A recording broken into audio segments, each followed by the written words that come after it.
In light of what happened recently in Florida and at Huffman High School, we were left wondering how safe our school is really.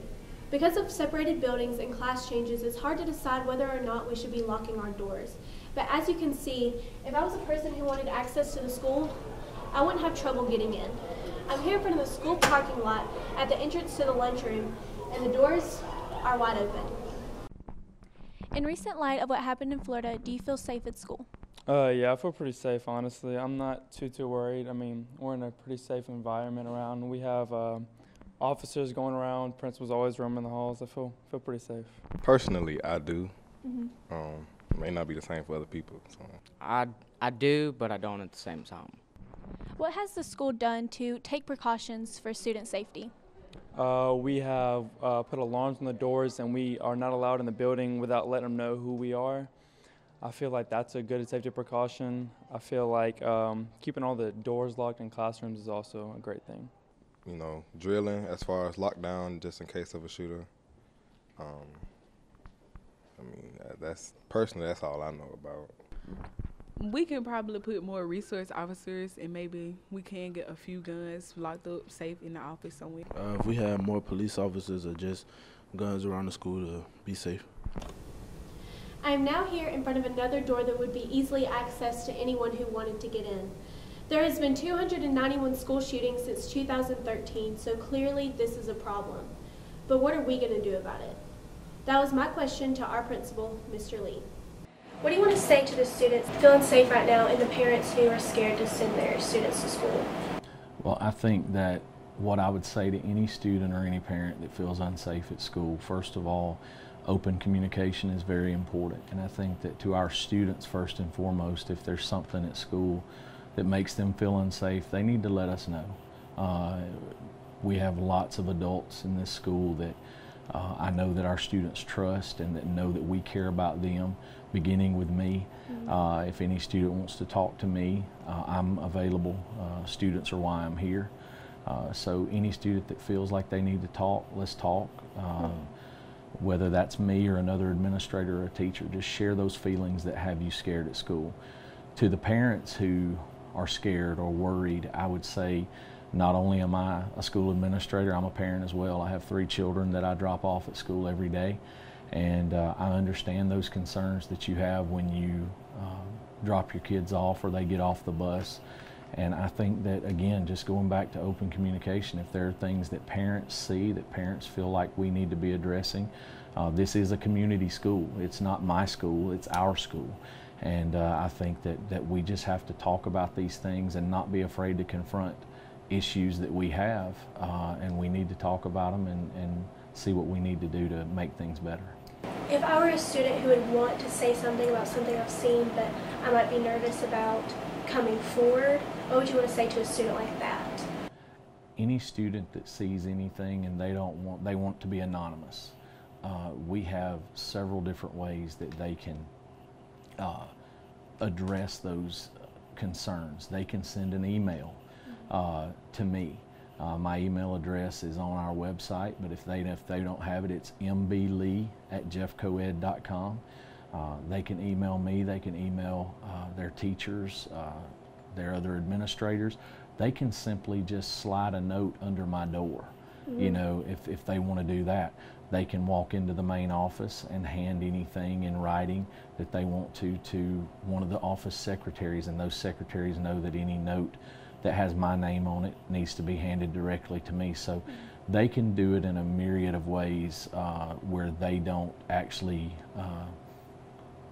get seen talking to me if that's what they're concerned about. But we just want them to know that there's always a way for them to let us know without being publicly noticed for what they're telling us. Okay, what is Clay-Chalkville doing right now to protect its students? Like, what is our plan? Well, there's several things in place. Obviously, you know about the lockdown drills that we've been doing. But we also have a school resource officer who's a trained SWAT member on campus, and he's here at all times. But we hope that through the training we've done that our students understand the run, hide, fight mentality that we've tried to preach to you guys, that you know, obviously in any situation we want to run and get away from any situation that could occur. If that's not possible, then we want to hide in a place of safety.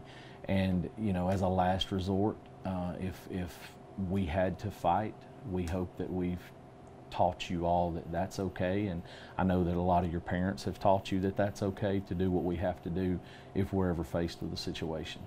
Do you think precautions such as scanning your ID to get into the building or metal detectors are necessary? That's a question I have a hard time with, because I certainly don't want to be in a school where metal detectors are needed. But I absolutely understand that any precaution we can take to keep you guys safe and to keep our teachers safe is needed. So if that were something that the community felt like we needed, or as a staff at school we felt like we needed, or the board felt like we needed, I would certainly be willing and open to listen to those things. But any precaution we can take, I think, is valid and is worth listening to. I understand that there are plans in place to protect your students from shooters, but what about situations like what happened in Huffman? Well, first of all, when we talk about Huffman, I want to say, you know, to any students that we have here that were friends or family members of Courtney Arrington at Huffman, we're so sorry for their loss. We're sorry to the Huffman family for the loss of Courtney. That's a tragic incident that happened there.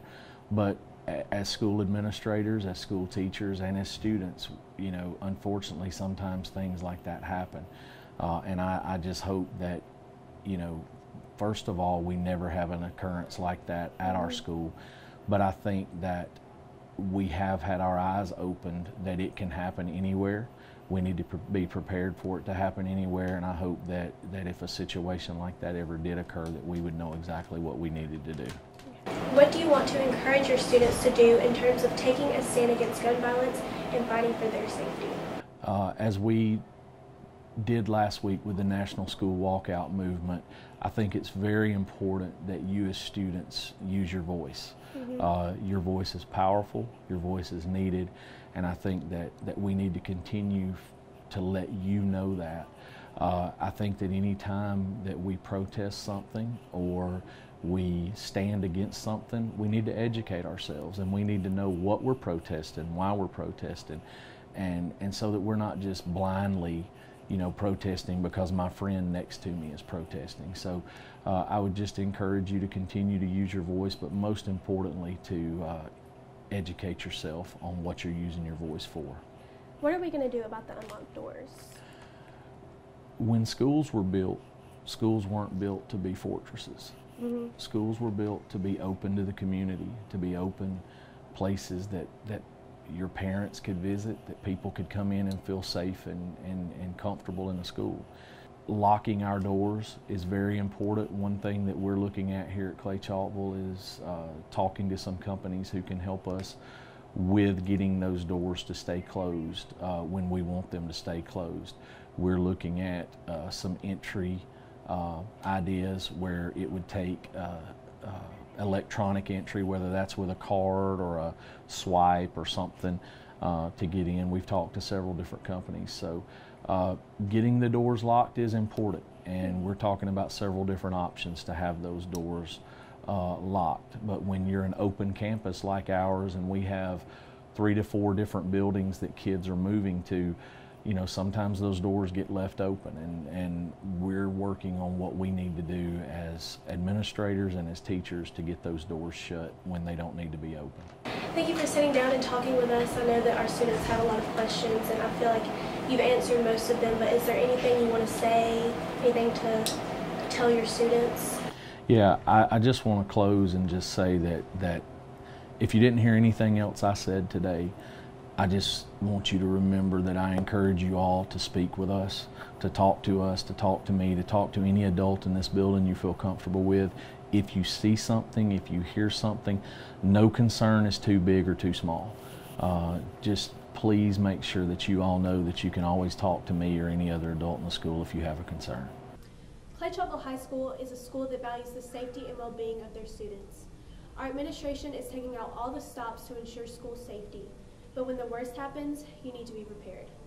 Always remember in an active school shooter situation to run, hide, and fight. Your top priority should be getting away from the shooter.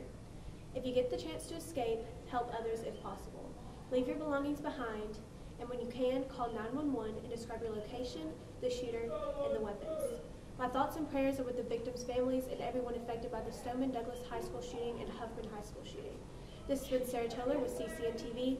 Thank you.